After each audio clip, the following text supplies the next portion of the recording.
કેમ છો બધા? મજામાં? આજે આપણે જઈ રહ્યા છીએ નર્મદા પરિક્રમા માટે. ત્યાંનો નર્મદા પરિક્રમા ગુજરાતમાં સૌ પ્રસિદ્ધ પરિક્રમા છે.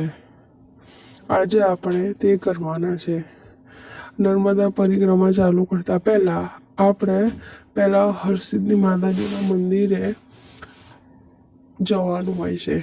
ત્યાં હનુમાનજી પણ હતા. આ છે હરસિદ્ધિ માતાજી. તમે એમનો આશીર્વાદ લઈ લો. હવે આપણે અંદર જઈ રહ્યા છીએ. આ તેનો મેન ગેટ છે. દેખો, આ ત્યાંનો મેપ છે. તમે પોઝ કરીને જોઈ શકો છો. પછી આ ત્યાંની ખાવાની સુવિધા છે. હવે આપણે રણછોડરાયના મંદિરે જઈશું. પરિક્રમા ચાલુ કરતા પહેલા આમના દર્શન કરવા જરૂરી છે. દર્શન કરી લીધા પછી ત્યાંના આપણે હનુમાનજીના મંદિરે ત્યાં હનુમાનજીના પગ છે તેને ચાલુ કરતા પહેલા આપણે તેમને પ્રણામ કરવાનું હોય છે. હવે આપણે જઈશું ઓમ નમઃ શિવાય ભગવાનના મંદિરે. દેખો, આશીર્વાદ લઈ લો. દેખો, બધા શ્રદ્ધાળુ ત્યાં પગે લાગવા આવે છે. હવે આપણે શ્રી રણછોડરાયજીના પગના દર્શન કરવા જઈશું. દેખો, આ છે એમના પગ. આશીર્વાદ લીધા પછી ત્યાંનું વડ છે આ દેખાય જ, અને એની પાછળની સાઈડ નર્મદા નદી છે. હવે આપણે નર્મદા પરિક્રમા બધા શ્રદ્ધાળુ સાચા મન સેવા ભાવથી કરતા હતા. અને થોડું ચાલ્યા પછી હવે નાસ્તો પણ આવી ગયો છે. થોડું ચાલ્યા પછી ત્યાં નાસ્તો આવવા લાગ્યો. બધા ત્યાં બોલાવતા હતા નાસ્તો લેવા માટે.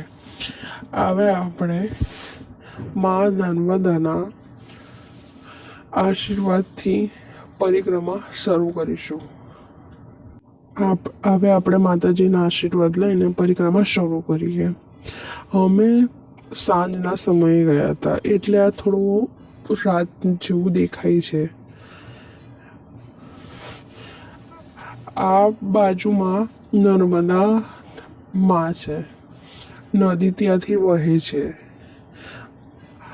ત્યાં આગળ પથ્થરો હતા, અને અહીંયા એવી માનતા છે કે પથ્થર પર પથ્થર મૂકીને જેટલા માળના પથ્થર મૂકીએ એટલા માળનું તમારું ઘર થાય.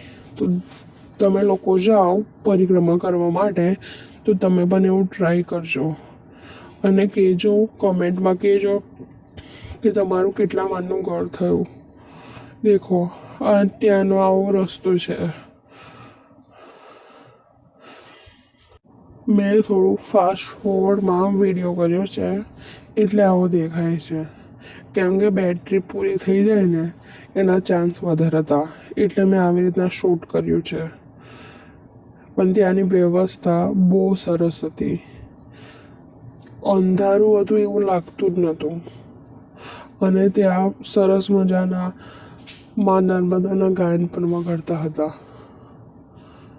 વ્યવસ્થા ખૂબ સરસ હતી. દેખો, સ્વાગત છે તમારું. અને અહીં છે મા નર્મદાનો આશીર્વાદ લઈ લો. હવે નીચે નર્મદા નદી વહે છે, અને એની પર અમે ચાલીને જઈ રહ્યા છે. તમે દેખજો. અને આમાં મેં વધારે શૂટ નથી કર્યું, કેમ કે મારી બેટરી પૂરી થવાના ચાન્સ વધારે હતા. અને નર્મદા પરિક્રમા પૂરી થવામાં હજી 2 દિવસ જ બાકી છે. તમે લોકો જરૂરથી જજો. એક્સપિરિયન્સ બહુ સરસ હતો. અને ત્યાંના બધા લોકોનો સ્વભાવ પણ બહુ સારો હતો. ત્યાં બધા સામેથી કહેતા હતા જમવા આવો. અને ફ્રીમાં હતી સેવા. અને આ મારુતિધામ હતું. મારુતિધામ પણ તે ઉપર જઈને જમવાનું હતું, પણ અમે નથી ગયા. અને ત્યાં પોલીસ પણની સારી સેવા હતી. હવે આ બીજી વાર ઢોકળા મળ્યા. આ ઢોકળા છે ને શ્રી મનેશ્વર નામ મહાદેવ મંદિરની બાજુમાં જ કેમ્પ લાગેલો છે ત્યાં આગળ મળેલા હતા. અને શ્રીનાથજી ભગવાન છે. હવે આપણે આપણો પાછો રૂટ શરૂ કરીએ. અને ત્યાં આગળ એ લોકો ગરબા પણ રમતા હતા. ખૂબ મજા આવી. તમે પણ જાઓ તો કમેન્ટમાં કહેજો કે તમારો એક્સપિરિયન્સ કેવો હતો. અને પ્લીઝ લાઈક કરો, શેર કરો અને સબસ્ક્રાઈબ કરો. નર્મદા પરિક્રમા હવે પૂરી થવા આવી છે. પૂરી થતાં પહેલાં નંદી ઘાટ આવશે. નંદી ઘાટ પર સારા ફોટા પડાશે અને ત્યાં બહુ બધી શિવલિંગો હતી.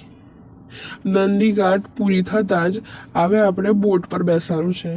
ત્યાં અડધો કલાકની લાઈન હોય છે બોટ માટે અને ત્યાંની ટિકિટ છે 20 રૂપિયા.